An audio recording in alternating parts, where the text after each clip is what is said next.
Welcome back everyone, my name is John Blur. Welcome to my second video getting started on this channel. Really all the tools and mindset for growth. It's really what I've been using to change myself. This second video is about being objective, not subjective. Now the difference there is objective means looking at something from the outside and having what people would say, and I would agree, is a more true view of the situation at hand, what's actually going on from a non-biased perspective. Just kind of looking from the outside in is a much easier way to see what's going on.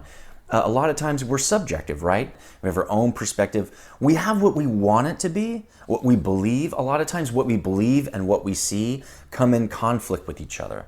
And a lot of times we can't set aside what we believe. And so what we believe trumps what we see. And that's how we're being subjective, right? We're allowing our beliefs to color our view of things, our perception. And in this video, we're going to talk about how to remove, in a sense, your belief from it and stow that and really open up your mind to thinking about things from different angles, mostly about yourself. And then you can see maybe what's really going on, because maybe you didn't see it before. I've had many epiphanies on my own issues and items that people have told me, and it really helped me with my growth. You have to be your most thorough inspector. Nothing is off limits. There are no skeletons in the closets or dark secret corners.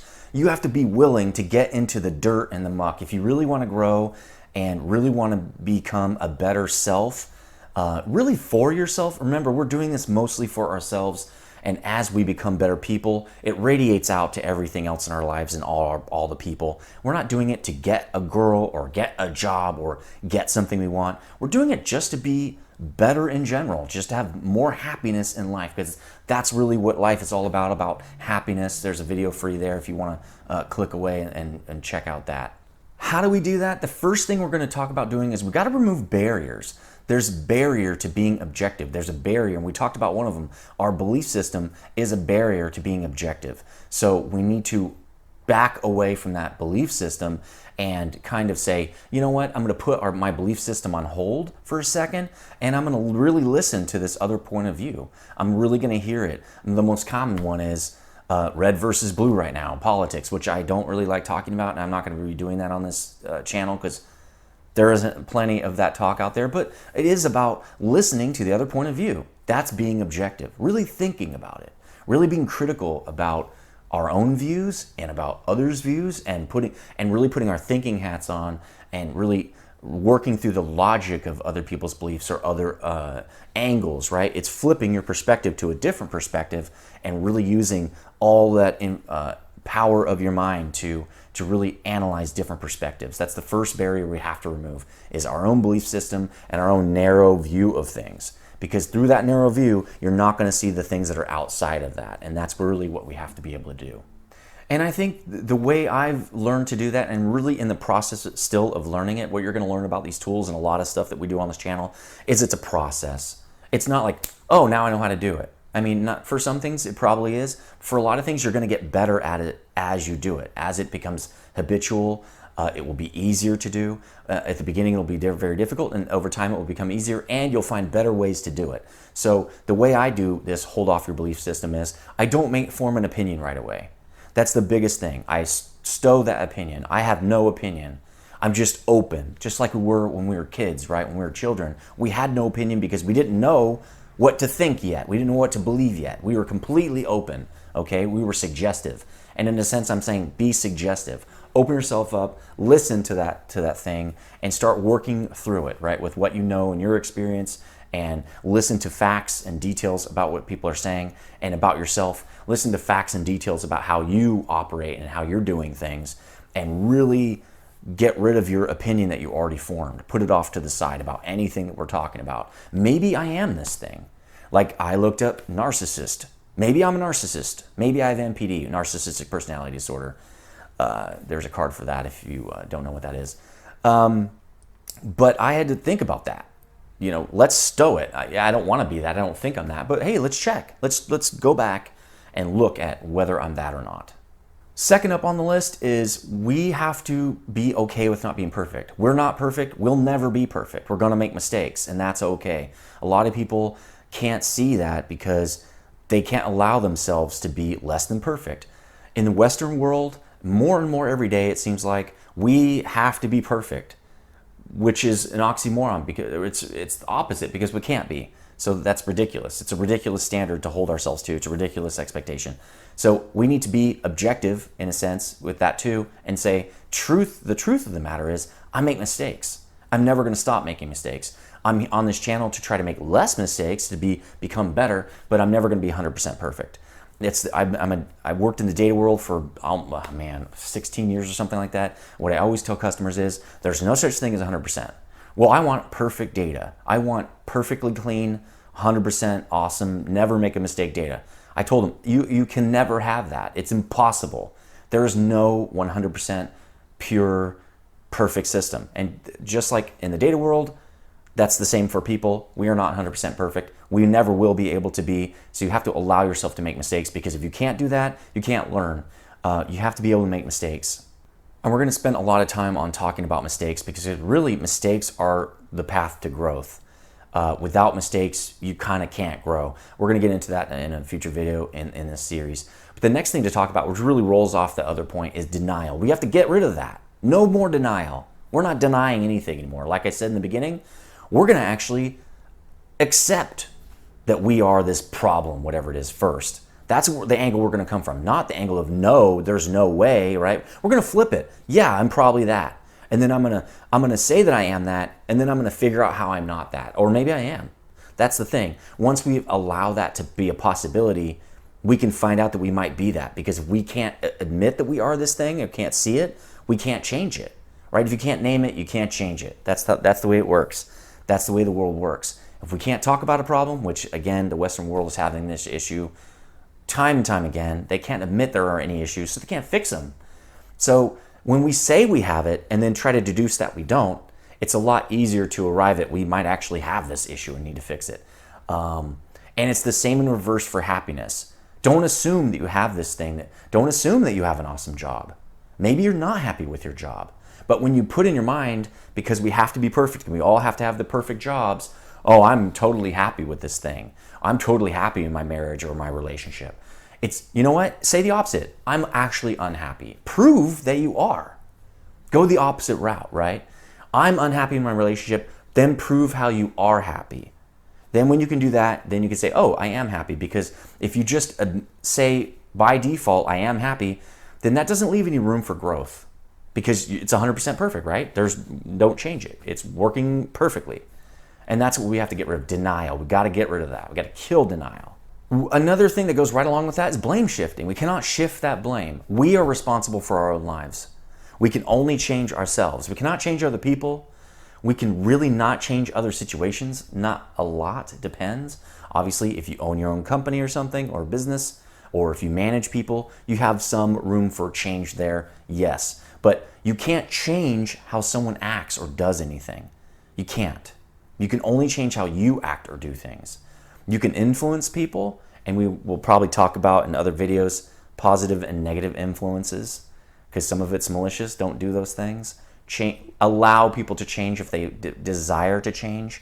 Pose a question and allow them to decide if they like it or not and want to change or not.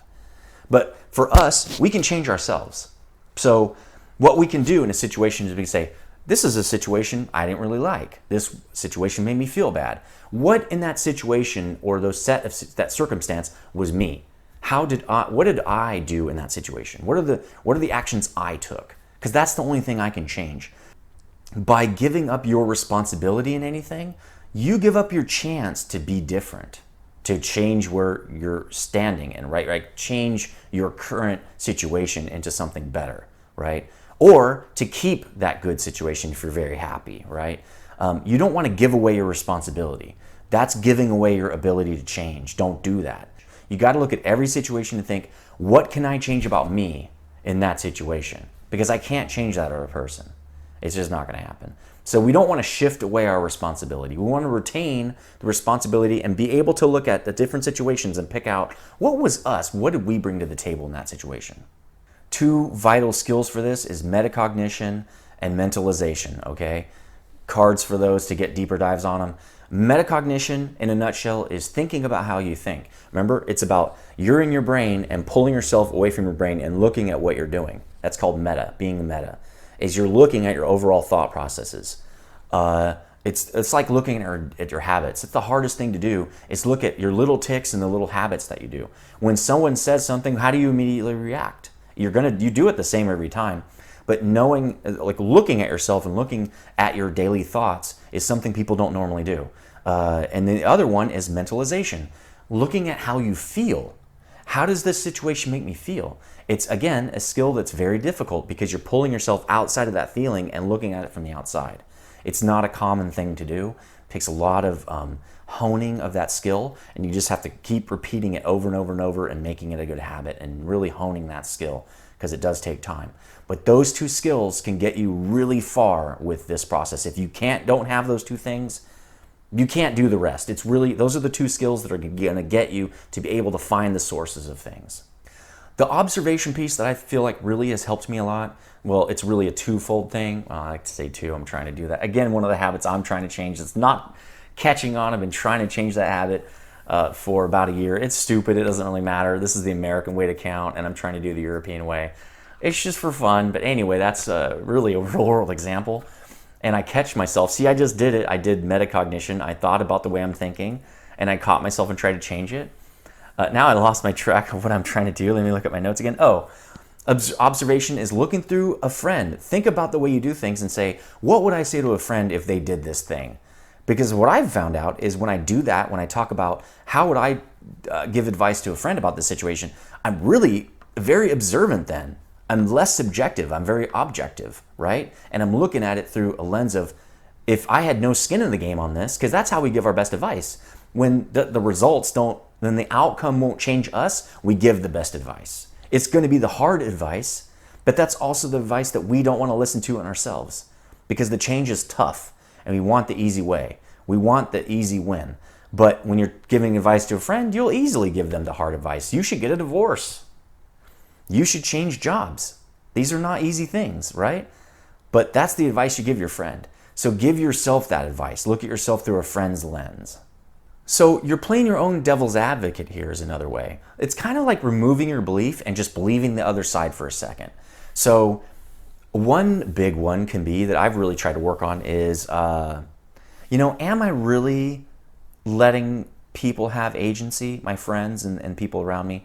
What that means is, what I'm working on lately is, am I really hearing what people say, even especially if it goes against my beliefs? Am I listening to the reasons why they believe what they believe? Play devil's advocate with your own thinking. If you're like, I wasn't wrong in this situation, put yourself in the wrong. What would that look like? Because if you can see that other side, maybe that can actually validate that you're not wrong. But what I've found as I've gotten better at the skill of allowing myself to make mistakes is a lot of times I am wrong, or I have more blame than I thought I did. I have more responsibility. I need to take a little bit more responsibility than I thought I did. Now, if I couldn't do that, if I couldn't see it, if I didn't put myself into the blame position, long enough to see that, I wouldn't have found that. And then I wouldn't be able to grow, because I can't name it, I can't claim it, I can't change it, right? Name, claim, change. Name, claim, shame? No shame. That's another big thing we didn't really talk about. Bonus is don't shame yourself. You got to be better at not giving yourself shame. Shame is kind of the reason why we stay away from change and from taking responsibility, because we feel so bad about it. People want to make you feel bad. Don't feel bad. That's normal to have problems. Everybody has problems. So you're just normal. You're an actual regular human. So don't shame yourself for it. That's a little bonus. Another great observational tool is throw away the way you've been taught to think. There are people all over telling you how to think. You should think this way. If you don't think this way, you're a pile of garbage. Obviously, every person must agree with this way of thinking. Throw all that out. Become good at critical thinking. Become good at taking in ideas as if you've never heard of them before. Why do they choose the jury selection based on people that have not heard about the case before? Because they want someone who has a fresh viewpoint, who doesn't come in with a preconceived notion on anything, because then it's really tough to change your mind if you have a preset belief, right? You got to remove that belief for a second and look at it from a fresh viewpoint as if we're children again, right? Why are children impressionable? Because they don't have a belief system yet. But for us, as adults, the difference between us and children is we have a set, hopefully, of critical thinking skills. Kids don't have that. They have nothing. They're blank. But we can take in a new idea and then analyze it from different perspectives, take our experiences and look at it and see if it matches with our experiences, dissect it, take it apart, put responsibility where it should, I think, lie, and look at it from the outside and try to really deconstruct those ideas into what do we feel is ethical and what do we feel is moral and what would be a great person in our own mind, that image of a really great person. That image is going to help drive you to that. And we'll talk about that in another video, about creating that image of yourself that's different from where you are now so that you can achieve the goal of this later image person. Okay, so we're going to remove ourselves out of the equation and think about that image of a better person, the person we really want to be, and say, would this person agree with this belief or not? Or how would they believe? How would they do things? And then we add that to ourselves.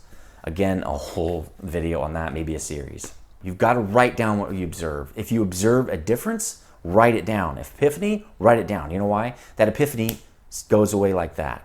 And then in a day when you have been doing different things, you've been doing your busy work, you're going to forget your epiphany. You have a timeline like this where you're at your normal state. The epiphany is a blip in that state. It's a small piece of memory.